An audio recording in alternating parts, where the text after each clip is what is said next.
Canal Sião Salmos e Orações.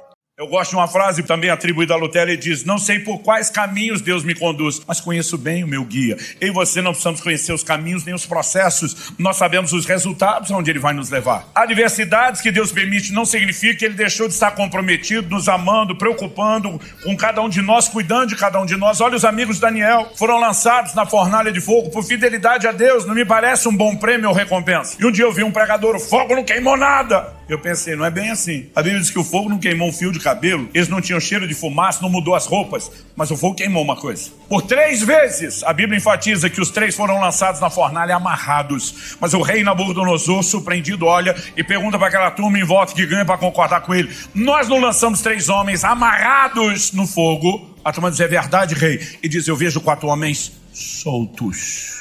O fogo queimou as cordas que os prendiam. Porque Deus tem o poder de usar as circunstâncias adversas para nos libertar das nossas próprias amarras, para nos fazer crescer e para garantir que não virou as costas num processo que pode ser doloroso. Ele manifesta sua presença. O 4º homem na fornalha é uma prova disso.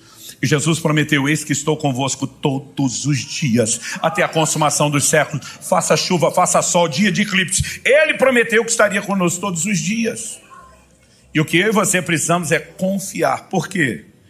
Romanos 8:28 diz: todas as coisas cooperam juntamente para o bem daqueles que amam a Deus e são chamados segundo o seu propósito. Todas as coisas. Se tem alguém que pode acreditar na teoria da conspiração, é o crente. Tudo conspira em teu favor. Não só porque você ama a Deus, mas porque você foi chamado segundo o propósito divino.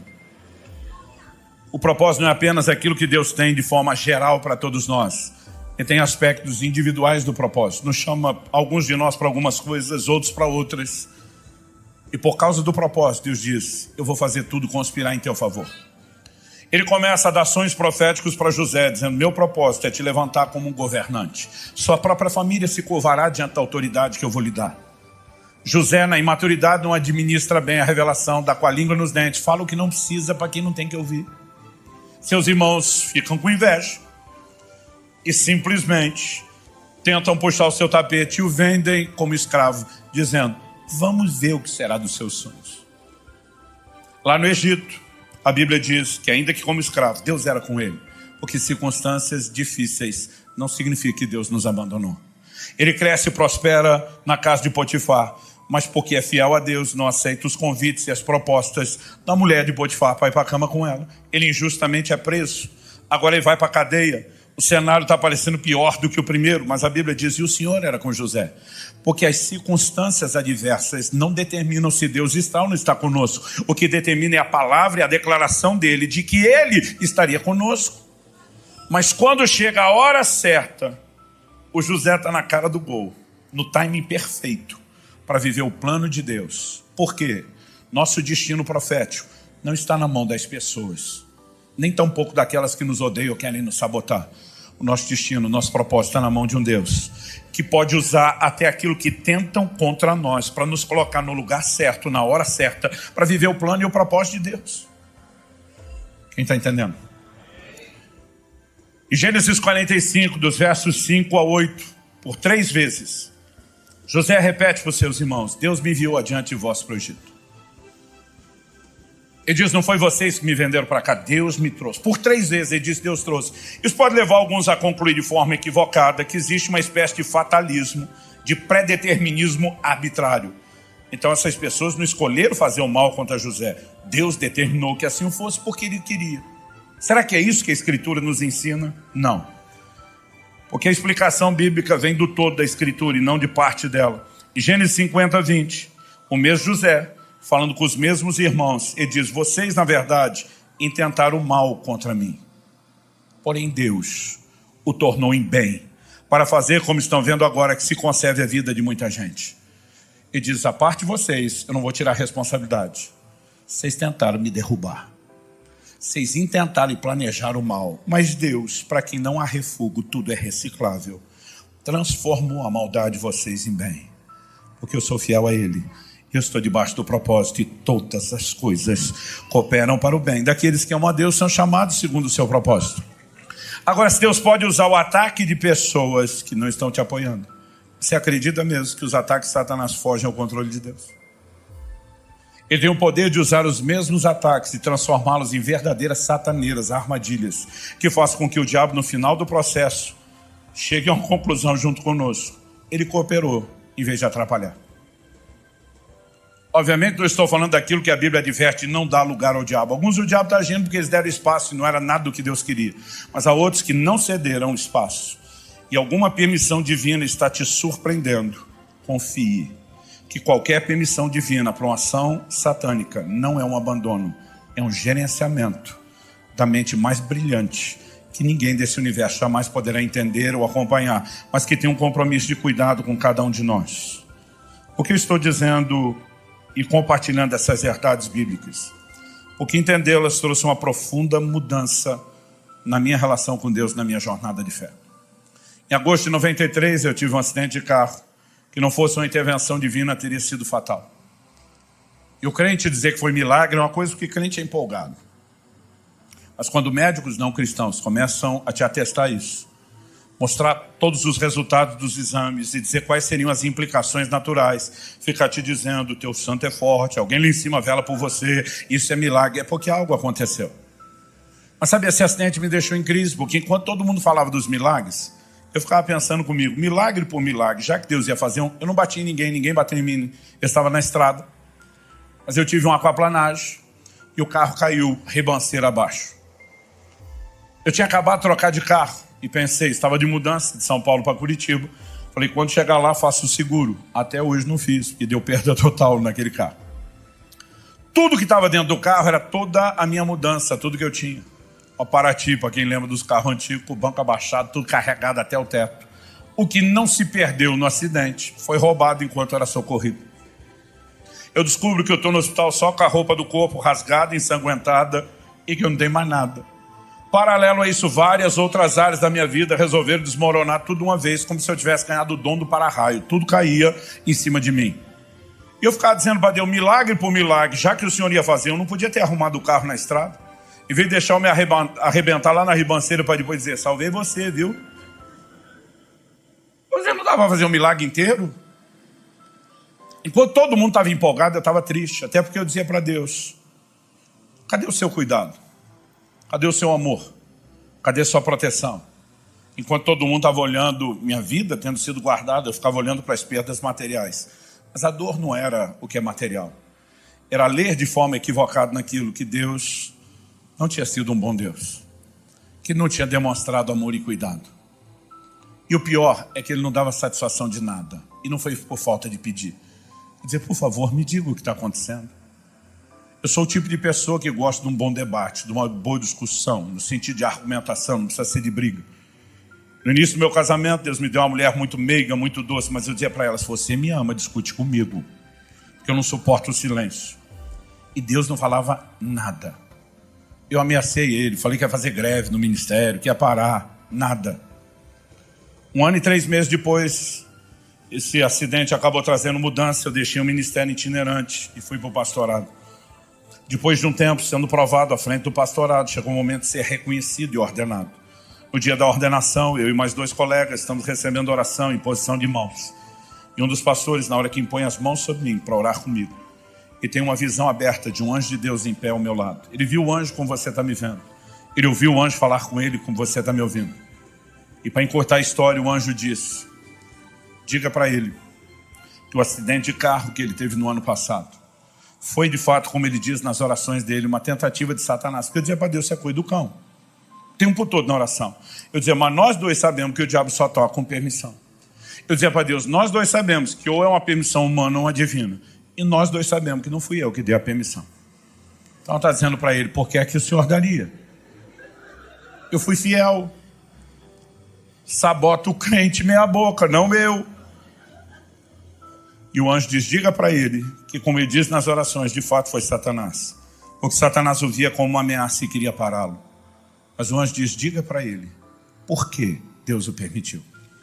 Em agosto desse ano, isso completa 30 anos. E sabe o que é o curioso?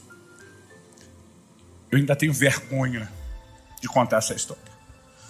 O anjo diz, Satanás queria pará-lo porque o via como uma ameaça. Deus precisava pará-lo para não perdê-lo. O ministério dele estava crescendo mais rápido do que a capacidade dele de se deixar ser tratado e trabalhado por Deus. Era só uma questão de tempo. E o sucesso se transformaria em fracasso. Ele iria sucumbir debaixo do peso do próprio ministério. Deus precisava pará-lo e decidiu usar essa circunstância. O Senhor vai segurá-lo nessa cidade por um tempo até tratar profundamente com ele. Mas somente depois de muitos anos, liberá-lo para voltar a correr e viajar não só o Brasil, mas as nações. Mal sabia eu que esse castigo ia levar pelo menos uns 25 anos, antes de voltar a fazer o que ele estava fazendo. Mas quando eu consegui entender o outro lado, a outra versão, a vergonha era enorme. Eu dizia para Deus, me perdoa. Eu estava aqui protestando, murmurando, reclamando da sua suposta falta de amor e cuidado, enquanto o Senhor estava cuidando de mim. Assim como não sabes o caminho do vento, nem como se formam os ossos no ventre da mulher grávida. É o que a Bíblia diz, não sabes as obras de Deus, que faz todas as coisas. Não é porque você não está vendo que Ele não está agindo. Mas eu descobri que Deus colocou diante do diabo uma sataneira. Ele doido para me destruir. Deus diz, vai que é tua. Pega o menino na estrada. E hoje, quando eu olho para trás, eu irônico e sarcasticamente falo pro cão, tu foi uma bênção na minha vida. E a vontade de dizer, mané, achou que ia me destruir e contribuiu com o processo. Quem está entendendo? Eu e você precisamos de um nível de compreensão que não importa o que estamos enfrentando. Deus falou comigo claramente depois disso. Eu te deixei entender o que aconteceu no acidente. Porque eu quero que você proclame uma mensagem à minha igreja. Chame meus filhos a confiar em mim, mesmo quando eles não entendem o que está acontecendo. Leve-os a um lugar de confiança irrestrita. O Senhor diz, mas apesar de eu ter permitido que você entendesse o que aconteceu nesse acidente, para ajudar na didática do ensino, Ele falou, isso não significa que eu vou ficar te dando satisfação de tudo que eu estou fazendo na sua vida daqui para frente. Mas algo que eu aprendi é confiar, mesmo sem ver. Quando eu era garoto, eu me lembro de um poema que já foi muito popular no meio cristão. O poema ficou sendo conhecido mais pelo apelido do que pelo nome. O apelido é Pegadas na Areia. Se você não conhece, eu vou resumir a história. E fala de uma pessoa que via toda a história e trajetória da sua vida e percebia que Deus sempre esteve ao seu lado o tempo todo. Mas quando ele olhava para a trajetória da sua história, ele via que apesar de Deus ter andado com ele naquela areia da praia a maior parte do tempo, quando ele olhava para trás nos momentos mais difíceis, ele só via um par de pegadas. E a pergunta que fazia a Deus era, aonde o Senhor estava nos momentos mais difíceis? Porque o seu par de pegadas não estava ali. E a resposta de Deus era, o par de pegadas que sumiu não foi o meu, foram os seus. Eu estava te carregando no colo. Eu vi muito esse poema. Eu nem entendia porque as pessoas se emocionavam com ele. Até entender tudo aquilo que eu passei, viver o que eu vivi, começar a entender a doutrina bíblica. Em momentos onde eu olho para trás e tenho a sensação de que ele me abandonou, eu digo, essa não é a versão real. Não tem a menor chance dele te abandonar. E diz, eu estou contigo todos os dias, convosco, todos os dias, até a consumação dos séculos. E diz, eu é que sei os pensamentos que eu tenho a seu respeito. Quando Deus fala isso para Israel, Ele está dizendo, não é você que vai dizer que sabe o que eu penso. Quem sabe o que eu penso de vocês sou eu. Eu é que sei. E diz, são planos de bem, não de mal, para vos dar um futuro e uma esperança. Eu creio que nessa noite Deus quer provocar nossa fé e confiança a um novo nível de resposta. E eu creio que Ele quer derramar de forma sobrenatural nesse lugar um bálsamo. Porque muitos de vocês estão com a dor entalada aí dentro, lutando para não sucumbir a nenhuma crise de fé, mas completamente perdidos no processo. Deus está dizendo, para de procurar entender o que não sabes agora, entenderás depois. Chegará um dia onde eu não sei se Deus vai dar explicação, se nós vamos entender automaticamente. Chegará um dia onde com certeza haverá entendimento. Mas até que esse dia chegue, a fé se apoia no caráter de Deus. E um Deus está acima de qualquer suspeita. Eu queria que você falasse com Deus por uns instantes e cresce que é uma provisão sobrenatural hoje, de um bálsamo para tocar essa dor aí dentro de você, que você sabe o que é. Espírito Santo, se o Senhor não agir, terá sido só uma palestra, no máximo motivacional. Mas nós queremos no teu toque e clamamos pelo teu sopro de vida neste lugar, sobre cada um dos nossos irmãos e irmãs. Cumpre o teu propósito. O propósito pelo qual o Senhor tem liberado a tua palavra, e que a graça que acompanhe a ação do teu Espírito execute tudo aquilo que o Senhor intencionou. Nós oramos em nome de Jesus. Se você crê e concorda, diga amém.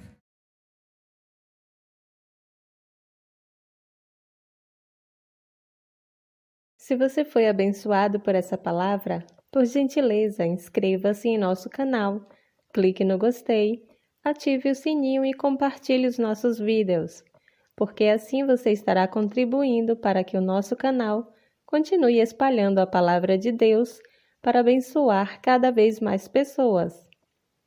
E para você que quer se aprofundar na palavra de Deus, confira na descrição do vídeo a indicação de conteúdo para a sua edificação espiritual.